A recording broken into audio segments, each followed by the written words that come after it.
జనం వద్దకే ఆఫీసర్లు. ఈ నెల 28 నుంచి వచ్చే నెల 6 వరకు గ్రామ సభలు. 6 గ్యారంటీలకు అప్లికేషన్ల స్వీకరణ. సీఎం రేవంత్ ఈ నెల 26 కల్లా ఊర్లకు దరఖాస్తు ఫారాలు, వాటిని ప్రజలు నింపి గ్రామ సభల్లో ఇవ్వాలి. రోజు 18 గంటలు పనిచేయడం ఇబ్బందిగా ఉంటే ఆఫీసర్లు ట్రాన్స్ఫర్ అడగొచ్చు. ప్రజలతో శభాష్ అనిపించుకునే ఉద్యోగులకే మాది ఫ్రెండ్లీ గవర్నమెంట్. నకిలీ విత్తనాలు టెర్రరిజం కంటే డేంజర్. ఆ కంపెనీల ఆస్తులు అటాచ్ చేయండి. డ్రగ్స్ గంజాయి దందాలో ఎంతటి వాళ్ళున్నా వదలొద్దు. పోలీసులకు ఫుల్ పవర్స్.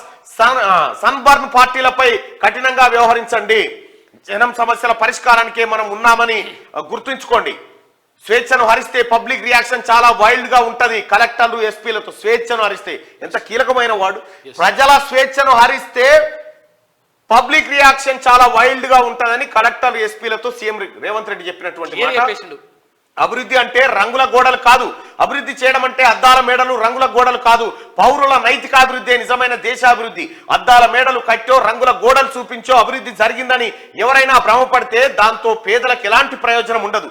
చివరి వరుసలో ఉన్న వాళ్ళకు కూడా సంక్షేమ పథకాలు అందినప్పుడే రాష్ట్రం గాని దేశం గాని అభివృద్ధి చెందినట్లు అని చెప్పి నిన్న ముఖ్యమంత్రి రేవంత్ రెడ్డి గారు చెప్పారు. ఇక 6 గ్యారంటీలకు అర్హులను ఎంపిక చేసేందుకు ఈ నెల 28 నుంచి దరఖాస్తులు తీసుకోనున్నట్టు సీఎం రేవంత్ రెడ్డి ప్రకటించారు. రాష్ట్రంలోని ప్రతి ఊర్లో గ్రామ సభ నిర్వహించి అధికారులు అప్లికేషన్లు తీసుకుంటారని ఆయన స్పష్టం చేశారు. రాష్ట్ర వ్యాప్తంగా ప్రజాపాలన దిశగా ప్రజల సమస్యలు పరిష్కరించే దిశగా ఈ నెల 28 నుంచి వచ్చే నెల 6 వరకు సెలవు రోజులు పోను 8 పని దినాల్లో ప్రజాపాలన పేరుతో గ్రామ సభలు జరుగుతాయి. దీనికి సంపూర్ణమైన సహకారం కలెక్టర్లు పోలీస్ అధికారుల నుంచి ఉండాలి అని ఆయన అన్నారు. ప్రజలకు ముందస్తుగా అప్లికేషన్లు అందుబాటులో ఉంచాలని, వాటిని నింపి గ్రామ సభలకు తీసుకువచ్చేలా చూడాలని అధికారులను ఆదేశించారు. దీంతో గ్రామ సభలు సాఫీగా సాగుతాయని అన్నారు. ప్రజల సమస్యలను అర్థం చేసుకొని పరిష్కరించాల్సిన బాధ్యత ప్రజాప్రతినిధులు అధికారులపై ఉంటుందని సూచించారు. స్వేచ్ఛను హరించాలని ఎవరు చూసినా ప్రజల నుంచి రియాక్షన్ చాలా వైల్డ్ గా ఉంటుందని, వారి హక్కులను కాపాడాలని ఆయన అన్నారు.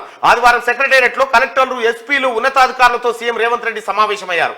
6 గ్యారంటీల అమలుకు ప్రభుత్వం తీసుకున్న కార్యాచరణ, డ్రగ్స్ నిర్మూలన, నకిలీ విత్తనాల కట్టడి, ప్రభుత్వ పాలసీల అమలుపై దిశానిర్దేశం చేశారు. ప్రతి గ్రామంలో రెవెన్యూ డిపార్ట్మెంట్ గ్రామ సభలను నిర్వహిస్తుందని, పోలీస్ డిపార్ట్మెంట్ వీటిని స్ట్రీమ్ లైట్ చేయాలని చెప్పి సీఎం సూచించారు. 100 కుటుంబాలకు కౌంటర్ ఉండాలి. గ్రామ సభలకు చాటింపు వేసి దరఖాస్తుల స్వీకరణ, అప్లికేషన్, ఆధార్ కార్డు, తెల్ల రేషన్ కార్డు జత చేయాలి. ఎట్లా చేయాలి? గ్రామ సభలకు చాటింపు వేస్తారా? దరఖాస్తుల స్వీకరణ కోసం అప్లికేషన్ కు ఏమేం పెట్టాలంటే ఆధార్ కార్డు, తెల్ల రేషన్ కార్డు జత చేయాలి మీ అప్లికేషన్ తో పాటు. అసెంబ్లీ నియోజకవర్గానికో స్పెషల్ ఆఫీసర్, మహిళల కోసం ప్రత్యేక కౌంటర్లు, గ్రామాల్లోని దరఖాస్తుల డేటా పంచాయతీరాజ్ ప్రిన్సిపల్ సెక్రటరీకి చేరవేయాలి. పట్టణాల్లోని డేటా జిహెచ్ఎంసీ మున్సిపల్ కమిషనర్ల వద్దకు చేరవేయాలి.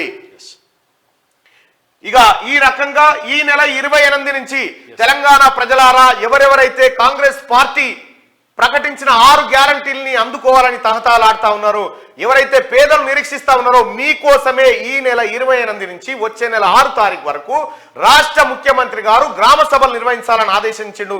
తద్వారా మీ బాధలు చెప్పుకొని మీ అప్లికేషన్లు తీసుకొని మీరు ఇచ్చేటువంటి దరఖాస్తుకు ఖచ్చితంగా ఆధార్ కార్డు, తెల్ల రేషన్ కార్డు జత చేయాలి. ఇది జత చేస్తే ప్రభుత్వం అర్హులైనటువంటి వాళ్ళందరికీ 6 గ్యారంటీలను అమలు చేయబోతా ఉంది. ఇక 100 కుటుంబాలకు కౌంటర్ ఇది అయిపోయింది. ఇక జిల్లా ఇన్ఛార్జీలుగా మంత్రులు, ఉమ్మడి జిల్లాల వారీగా బాధ్యతలు, అధికారికంగా జీవో జారీ చేసిన సిఎస్ అంటూ ఒక్కొక్క జిల్లాకు ఒక్కొక్క మంత్రిని ఇన్ఛార్జిగా నియమించడం జరిగింది. ఆ జిల్లా మంత్రులు ఆయా జిల్లాల అభివృద్ధిని పర్యవేక్షిస్తారు. అయితే మంత్రులు సొంత జిల్లాలకు ఇస్తే ఏమవుతుందంటే వాళ్ళ జిల్లా మీద ప్రేమ ఎక్కువ ఉంటుంది కాబట్టి వాళ్ళని షఫిల్ చేసినటువంటి పరిస్థితి.